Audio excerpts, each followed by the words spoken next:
Brooks Orpik scores rare goal and contributes much more in Capitals' big win. Las Vegas, Washington Capitals defenseman Brooks Orpik wasn't available for post-game interviews because he was in the training room getting a wound stitched up. It was a fitting end to the day for Orpik and the Capitals, who had to push themselves to the limit to claim a 3-2 win against the Vegas Golden Knights and tie the best-of-7 series 1-1 heading back to Washington for Game 3 on Saturday. "He's one of those old-school, ultimate pro guys," Capitals forward TJ Oshie said. "I've only played with 3 or 4 of those guys. To see him rewarded on the scoresheet was exciting to me." The rugged, feisty Orpik scored what proved to be the game-winning goal. It was only his third career playoff goal in 146 games and his first goal overall since February 2016. He also posted 6 hits, 2 blocked shots and was instrumental in helping Washington kill off a Vegas 5-on-3 power play in third period. "Potting a goal was just a bonus. I'm not joking here, he has a history of scoring some big ones," Washington defenseman Matt Niskanen said. "Good for him to jump up in there and fire with confidence." Washington coach Barry Trotz described Orpik as a player that analytics and stats aren't kind to. But Orpik is one of the team's most respected leaders. He competes as hard as anyone in the Stanley Cup final.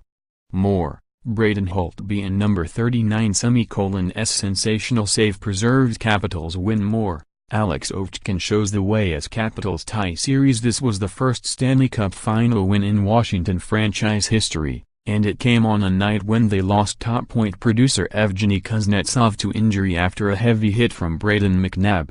The Capitals offered no update on Kuznetsov's condition, but Trotz made it clear that he expected the NHL to review the hit. "It was one of those things that galvanized our team," Trotz said. Center Lars Eller stepped up and generated a goal and 2 assists. Penalty killers, particularly Orpik and Niskanen, killed off that 5-on-3 power play for 68 seconds. Alex Ovechkin, who has been delivering strong performances throughout the playoffs, scored an important power play goal. This super understudy role isn't new for Eller. He rose up and played above his station when Nicklas Backstrom was injured earlier in the playoffs. The Capitals and Eller also showed resourcefulness when Tom Wilson was suspended for 3 games. "He elevates his game when we need it," Trotz said.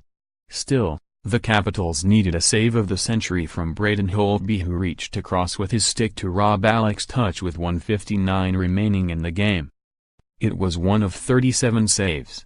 NBC captured Alex Ovechkin sitting on the bench looking like the most relieved man in Nevada after the Holtby stop. "The important thing for the Capitals is they have broken the Golden Knights' spell. Everyone was talking about the expansion franchise and how it seemed like a team of destiny.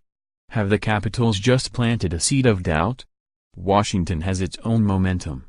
The Capitals have proved they are no longer the Capitals of old who couldn't win important games in the playoffs. Ovechkin has played inspirational hockey and his teammates seem to be following his lead. Maybe the Capitals, not the Golden Knights, are the team of destiny. We showed," Eller said, "we can even win even without our best players."